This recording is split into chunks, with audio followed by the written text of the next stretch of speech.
Hi எல்லாருக்கும் வணக்கம். This is PDJ Johnny. I'm a proud TNURSB aspirant. நான் வந்து சப் இன்ஸ்பெக்டர் எக்ஸாமுக்காண்டி நான் ப்ரிப்பேர் பண்ணிகிட்ருக்கேன். என்னோடய ப்ரிப்பரேஷன் தான் இனிமேல் நம்ம சேனலில் வந்து வ்ளாக்ஸ், டிப்ஸ் இந்த மாதிரிலாம் நான் வந்து அப்லோட் பண்ணலான்ற ஒரு இதில் இருக்கேன். ஸோ இன்றைக்கி நான் என்ன பண்ணிகிட்ருக்கேன் அப்படின்னா, எனக்கு ஃபிப்ரவரி மந்த்துக்கான ஒரு பர்சனல் ஸ்டடி ஷெட்யூல் தான் நான் பண்ணிகிட்ருக்கேன்.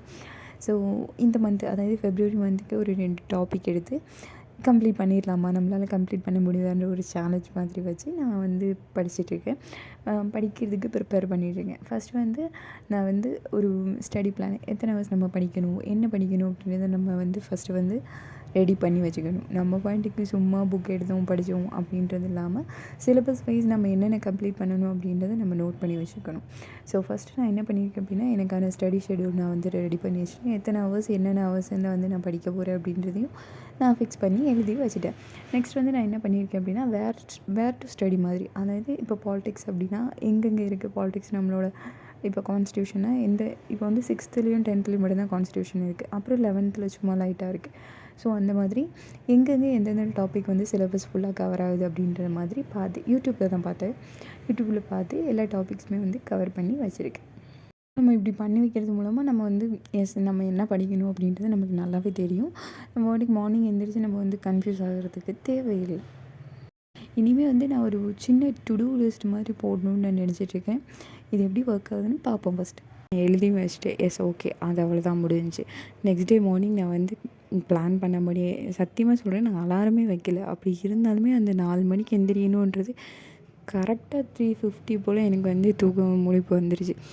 அலாரம் வச்சுருந்தேன், பட் அதுக்கு முன்னாடியே நான் வந்து எந்திரிச்சிட்டேன். அதுதான் உண்மை. ஸோ மைண்டில் நம்ம வந்து ஃபிக்ஸ் பண்ணிட்டோம் அப்படின்னா, நம்ம மைண்டு நமக்கு தெரியாமையே வந்து ஒர்க் பண்ணது அப்படின்றது தான் இதில் நடந்திருக்கு. ஸோ நான் வந்து ஒரு 3:55 சம்திங் எந்திரிச்சு ஃப்ரெஷ் அப்லாம் ஆகிட்டு கரெக்டாக 4:01க்கு வந்து நான் வந்துட்டேன். ஓகே, நம்ம ஸ்டார்ட் பண்ணிட்டோம். நம்மளோட செஷன் வந்து இதுலேருந்து ஸ்டார்ட் ஆகிடுச்சு. பாலிட்டி எடுத்தேன். 6th ஸ்டாண்டர்ட் ஃபஸ்ட்டு இது வந்து ஃபஸ்ட்டு சாப்டர் வந்து 6th ஸ்டாண்டர்ட். ரொம்ப ஈஸியாக தான் இருந்துச்சு. சும்மா ஒரு 4-5 பேஜ் தான் இருந்துச்சு. படிக்கிறதுக்கே சிம்பிளாக இருந்துச்சு. ஏன்னா நம்ம ஆல்ரெடி நான் வந்து போன இயர் வந்து நான் ப்ரிப்பேர் பண்ணியிருந்தேன். அப்போ ப்ரிப்பேர் பண்ணப்போ எடுத்த நோட்ஸ்லாம் இருந்துச்சு ஆல்ரெடி. பட் இருந்தாலும் சரி புக்கில் படிக்கலாம் அப்படின்னு சொல்லிட்டு புக்கில் நான் படித்து பார்த்தப்போ அங்கங்கே 6th தானே, உங்களுக்கு நார்மலாக தானே இருக்கும். அதில் பார்க்கும்போது எனக்கு எப்படி இருந்துச்சுன்னா, அங்கங்கே மட்டும்தான் இம்பார்ட்டன்ட் பாயிண்ட் இருந்துச்சு. அதை மட்டும் சும்மா பென் வச்சு ஸ்கெட்ச் வச்சு ஹைலைட் பண்ணி மட்டும் வச்சுருந்தேன். சீக்கிரமாகவே முடிஞ்சிருச்சு. எனக்கு தெரிஞ்சு 6th வந்து ரொம்ப சீக்கிரமாகவே முடிஞ்சிருச்சு. அது பார்த்திங்கன்னா, நம்ம நோட்ஸ் வச்சுருந்தோம் இல்லையா, அதுலேருந்து ஒரு 2-3 பாயிண்ட் சம்திங் அவ்வளோதான் அதில் வந்து நான் பார்த்தேன். அவ்வளோதான் இருந்துச்சு. மித்த எல்லாமே சும்மா ரஃபாக என்ன சொல்கிறது, ஒரு கதை மாதிரி, ஸ்டோரி மாதிரி தான் இருந்துச்சு. அதே மாதிரி பின்னாடி வந்த புக் பேக் கொஸ்டின்ஸ்லாம் பார்த்தேன். அதில் ஆன்சர் பண்ணுற மாதிரி தான் இருந்துச்சு. அதில் நார்மலாக தான் இருந்துச்சு. 6th எனக்கு என்னமோ பெரிய பேர்டனாலாம் தெரியல. நார்மலாக தான் இருக்கும் பொதுவாகவே 6th. அதுக்கப்புறம் வந்து 10th பார்க்கும்போது 10த்துமே வந்து ரொம்ப வள அப்படிலாம் இருக்கல. நார்மலாக தான் இருந்துச்சு. படிக்கிற மாதிரி தான் இருந்துச்சு. ஆனால் நான் போன இயர் பண்ணும்போது நான் வந்து புக்கை நான் தொடவே இல்லை. நிஜமாக நான் புக்கே தொடலை. ஃபுல்லாகவே நோட்ஸ் மட்டும்தான் க்ரியேட் பண்ணி அதை வந்து நான் என்ன பண்ணியிருக்கேன் அப்படின்னா, நோட்ஸுமே வந்து நான் கரெக்டாக எழுதலை. நான் வந்து எப்படி பண்ணியிருக்கேன் அப்படின்னா, ஃபுல்லாக புக்கில் இருக்கிறது அப்படியே லைன் பை லைன் அப்படியே தான் எழுதியிருக்கேனே தவிர, நான் கரெக்டாக எப்படி நோட்ஸ் எடுக்கணும் அப்படின்றது கூட எனக்கு தெரியாமல் நான் எழுதிட்டுருக்கேன்.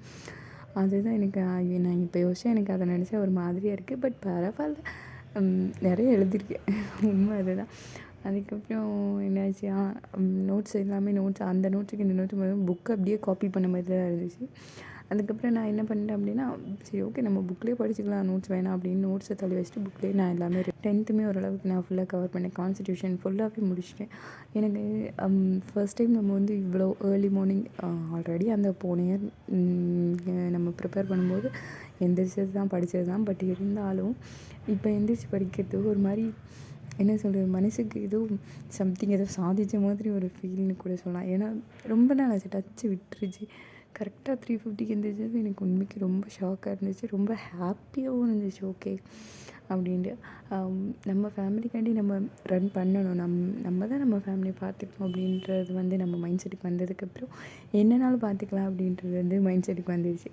ஸோ ஓகே, நான் அதே மாதிரியே நான் ஸ்டார்ட் பண்ணேன். 2வது நெக்ஸ்ட் டாபிக் போனேன்.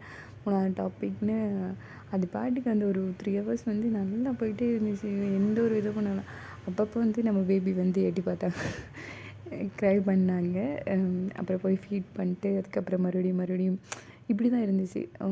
ஒரு கம்ப்ளீட் செஷன் அட்டன் பண்ண முடியல. பட் இருந்தாலும் ஐம் ஓகே, ஐம் ரொம்ப ஹாப்பி. ஏன்னா அவனையே பார்த்துட்டு நம்மளும் படிச்சுட்டு அப்படின்றது சும்மா சாதாரண விஷயம் கிடையாது. நான் ரொம்ப ஹாப்பியாகவும் இருந்தேன்.